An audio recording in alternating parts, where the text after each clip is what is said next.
जर तुमच्या सर या पदवीला अनेक जण वेगवेगळे अर्थ लावतात, परंतु या पदवीचा अर्थ मला आपली ताई आणि आमच्या तरुणाईचा बुलंद आवाज असा आम्हाला सांगावा लागेल. लाख मेले तरी चालतील, परंतु लाखाचा पोशिंदा जगला पाहिजे. असे आमचे लाखाचे पोशिंदे आमचे आवडते लाडके कार्तिक सर या ठिकाणी आपलं मनोगत व्यक्त करतील. सन्माननीय व्यासपीठ, खूप वेळ झालाय, माझाही आवाज बसलाय, परंतु तुमच्या सगळ्यांची भाषणं ऐकून म्हटलं मी पण भाषण ठोकावं.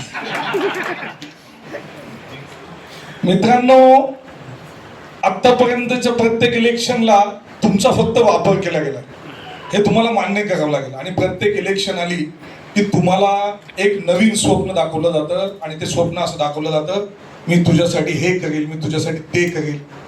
तुम्हाला हे स्वप्न 15 वर्ष ज्यांनी दाखवले ना, त्यांना आज प्रश्न विचारायची वेळ आली. मित्रांनो, हे कधी होणार आमच्यासाठी? तुमच्या बालाजीनगर मधलं डेव्हलपमेंट कधी होणार? कधी तुम्ही गटार, ड्रेनेज आणि पाण्याच्या पुढे पण जाणार? आणि सगळ्यात महत्वाचं, तुमच्यासारख्या यंग पिढीला गुन्हेगारीकडे नेणाऱ्या व्यक्तीला तुम्ही मोठं करायचं का आपल्यातला एक डॉक्टर बाबासाहेब आंबेडकरांचा अनुयायी जो स्वतःच्या शिक्षणाच्या जीवावरती मोठा झाला, स्वतःचं हॉस्पिटल टाकलं आणि पंचकृषीत ज्याचं नाव आहे अशा माणसाच्या पाठीशी उभं राहायचं? आज हे ठरवायची वेळ आली. डॉक्टर कांबळे हे कधीही राजकारणात न येणारं व्यक्तिमत्व आहे ना, त्यांना राजकारणाशी काही घेणं देणे. आम्ही डॉक्टरांना कन्व्हिन्स करताना काय सांगितलंय सर? काय सांगितलंय? डॉक्टरांना सांगितलं, डॉक्टर साहेब, आता समाजात अशी वेळ आहे की ज्या काळामध्ये तुम्हाला माहित नसेल तर सांगतो, तुम्हाला दिलेले 4 उमेदवार कसे आहेत? मडगीरी साहेब इंजिनियर आहेत, हे डॉक्टर आहेत. माझी वहिनी, दोन्ही वहिनी, एक बहिणी एक बहीण, ह्या दोघी जणी ग्रॅज्युएट आहेत. म्हणजे इथून पुढच्या तुम्हाला या दोघांच्या कामाचा अनुभव असेल. म्हणजे तुम्ही कधी नम्रताताईकडे गेला असेल, कधी मडगिरी साहेबांकडे गेला असेल, तुम्ही सांगा या लोकांनी कधी कामासाठी तुम्हाला परत पाठवलंय का? तुम्ही यांच्या कामाबाबतीत अख्ख्या पिंपरी चिंचवड शहरामध्ये विचारा. ही 2 मंडळी अशी आहेत की ती 24/7 लोकांसाठी उपलब्ध आहे. आणि सगळ्यात महत्वाचा निर्णय, तुमचा नगरसेवक हा तुमच्या भागात राहणारा असला पाहिजे.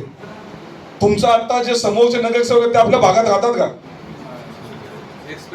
कुठे राहतात?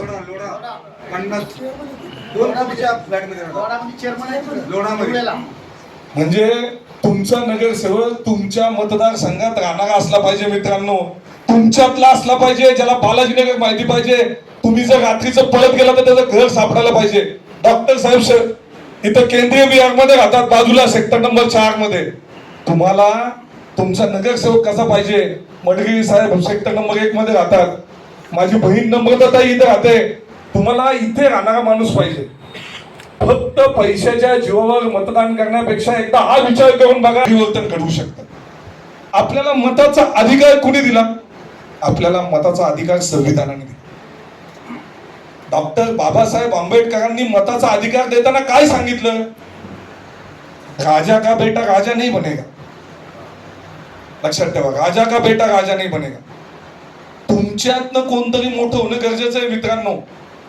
आणि तुमच्यातून मोठं होऊन तुमची जाणीव ठेवणारा माणूस तुमच्यात निवडून आला पाहिजे. तुमच्यात निवडून आले, त्यांची मुलं कॅनडाला गेली, त्यांची मुलं कुठे याला गेली, जपानला गेली, सून जपानहून आली का नाही? मग बालाजीनगर मधून सून गेली हो का नाही गेली? पैशाचा घमंड जास्त चांगला नाही मित्रांनो. पैसा माणसाला बुद्धी भ्रष्ट करतो. आता सगळ्यात महत्वाचं म्हणजे या पक्षातून त्या पक्षात, त्या पक्षातून त्या पक्षात, त्या पक्षातून त्या पक्षात. आता पक्ष संपले मित्रांनो. शिवसेनेतून मनसे, मनसेतून भाजप, भाजपमधून राष्ट्रवादी.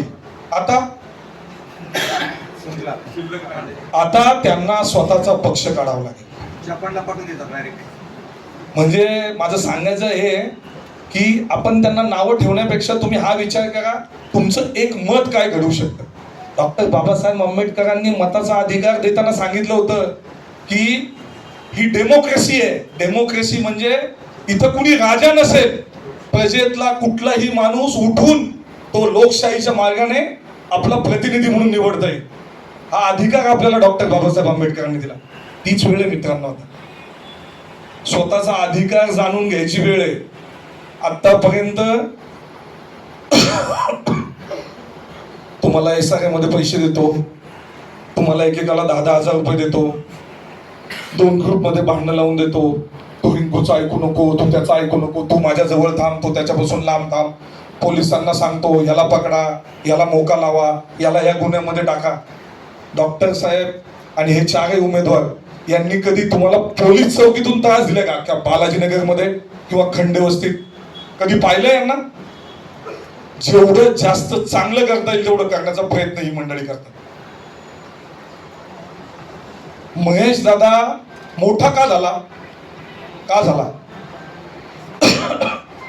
महेश दादा 11 वर्ष आमदार आहे. महेश दादा 11 वर्ष आमदार असताना एकही खून, म्हणजे असा गँगवॉर मध्ये 11 वर्षात एकही खून झाला नाही. ही एकमेव घटना आहे आता जी घडली चरवलीला. एकही घटना अशी गँगवॉरची किंवा भांडण्याची घडली नाही मित्रांनो. घडली का सांगा? का नाही घडली? कारण दादाला आहे ना मुलं सुधरवण्यात इंटरेस्ट आहे. भाऊ ये ना इथं पुढे जागा बसायला. हे मी का सांगतोय तुम्हाला लक्षात आलं का? आपल्यातले जे लोक कधी जेलला गेले किंवा ज्यांना कधी पोलिसांचा त्रास झाला त्यांना विचारा मित्रांनो, त्यांच्या आई वडिलांना आणि त्यांनाच त्रास सहन करावा लागतो. कुणी येत नाही मदतीला. पैतर येतं कुणी मदतीला? म्हणजे माझ्यामुळं तर त्या SRA तो बिचारा पैतर गेला, नाही मदत करू शकलो. त्याला विचारा त्याला, त्याच्यासाठी चौकीत जाऊन बसलो. तुम्हाला त्याच्या कुटुंबाला विचारा काय घडलं त्याच्याबरोबर, काय घडलं. आणि त्याची मिसेस रडत होती, त्याची बहीण रडत होती, त्याचा भाऊ रडत होता.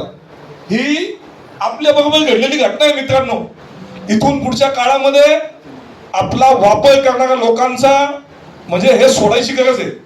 तुम्ही अशा लोकांना उभं करा किंवा अशा लोकांना मदत करा की जी लोक तुम्हाला चांगला मार्ग दाखवतील. वाईट मार्ग दाखवणारे खूप भेटतात, चांगला मार्ग दाखवणारे कोण भेटत नाही. ही सगळी मंडळी म्हटली, आम्ही तिघही उभं राहणार होतो आणि आमचा त्यांनी अभ्यास केला होता. तुम्हाला हे तिघही एका व्यासपीठावर ना 4-5 जण का आलेत सांगा बरं? एक विचार घेऊन आले की आता बदल घडला पाहिजे. त्यांचं वय 74 आहे, त्यांचा हात थरथर करत होता, पण त्यांचा अनुभव तुम्हाला सांगत होता की जसा वापर आमचा झाला, डॉक्टर बाबासाहेब आंबेडकरांच्या नावाचा वापर जसा बाकीच्या लोकांनी केला तसा वापर होऊन देऊ नका, म्हणून तो माणूस एवढा उठून सांगत होता तुम्हाला. कधी बोलताना बघितलं ना झोंबाडे साहेबांना? अंतःकरणातनं बोलतो तो माणूस, अंतःकरणात. त्या माणसाच्या डोळ्यात संचारलेलं असतं. तुम्ही म्हणाल मग त्यांना उमेदवारी का नाही दिली? त्यांनी, मी, निसर्गंद साहेब, आम्ही सगळ्यांनी बसून डॉक्टरांना उमेदवारी दिलेली आहे. तुम्हाला माहित नसेल तर सांगतो, आम्ही एक विचार करून डॉक्टर उभे केलेत. कारण प्रत्येक वेळेस उमेदवार तुमच्याकडचा असायचा आणि त्या उमेदवाराला आर्थिक ताकदीवरती किंवा इकडनं मतदान होत नव्हतं. बरोबर का साहेब? खोटं आहे? आता आम्ही ठरवलं उमेदवार इथून द्यायचा आणि मताधिक्य बालाजीनगर आणि खंडवस्तीतनं द्यायचं. आता ही वेळ परत नाही, लक्षात ठेवा. तुम्ही 4 उमेदवार निवडून द्या. आता तुम्हाला गाजर दाखवलं जातंय, तुमचा SRA होणार. दाखवतात का नाही? आणि मग SRA तुम्हाला एकेकाला एवढे पैसे देतो. फुकटचे देत आहे? फुकटचे देत आहे?